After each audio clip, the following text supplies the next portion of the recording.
Hi everybody, David Patano here, and this video I want to talk about some practice tips. But first, let me play this. Christmas time is here.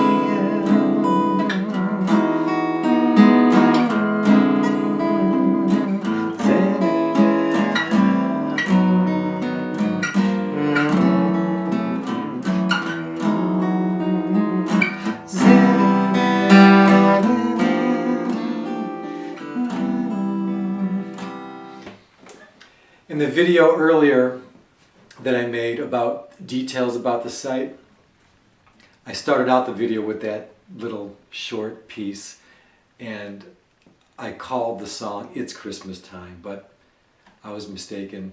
It's Christmas Time is Here, again, from the Charlie Brown show from years ago. This video is about practice tips, and I want to just mention a few brief things that I think are very important. First of all, I'll be saying this a lot through our guitar instruction times, that probably the most valuable thing you can do to play guitar better and to learn quicker is to play for others. Play in a band, play for nursing homes, play for children's daycare centers, play for your church. Put something on the calendar that you have to learn songs for. And learn songs like the recordings. When I got in a band, before I was a music therapist, I played 6 nights a week for 8 years. And that excelled and bettered my musicianship by leaps and bounds. So I can't tell you how valuable that is. So I'll keep saying that throughout and kind of bug you about that. Make sure you're playing for others. And again, that really cuts down the learning curve.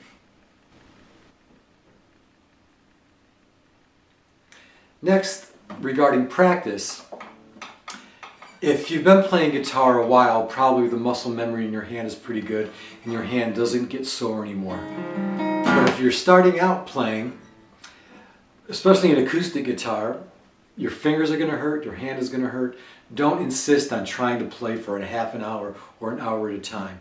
Play for 5 or 10 minutes at a time, a few times per day, instead of trying to play for one long period where your hand gets sore, and then the whole task of playing guitar becomes stressful and it won't be fun. So play little short amounts at a time when you're first starting out until you build up that muscle memory in your hand. And the next thing, some of the earlier instructional videos, I'm going to be talking about playing bar chords. Bar chords are the chords we can move up and down. Bar meaning with our finger barring. Our finger barring, which really serves as the nut.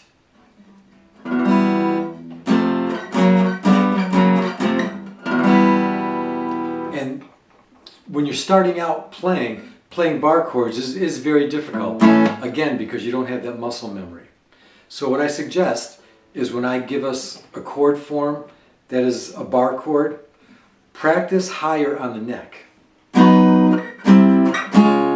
Because physically speaking, we are stronger with our arms closer to our core.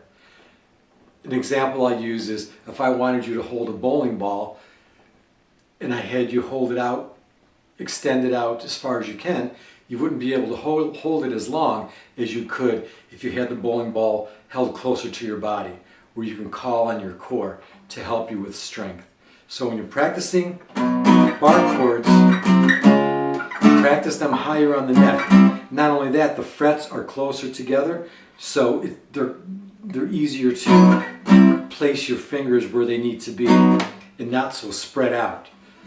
When you're playing down here, you're in a weaker position and your fingers are more spread out, which is harder also. Up here, you're in a stronger position and your fingers are closer together. The last thing I'll mention on this video is make sure your guitar is in tune. There's nothing worse than string instruments that are not in tune. Now I would suggest getting a guitar tuner that you can buy in a music store, or I have an application on my phone that is a guitar tuner. And that's better than showing you how to tune with octaves or matching the strings, how we used to do it. So make sure your guitar is in tune. And as I do more instructional videos here, I'll give us some more practice tips as we go along.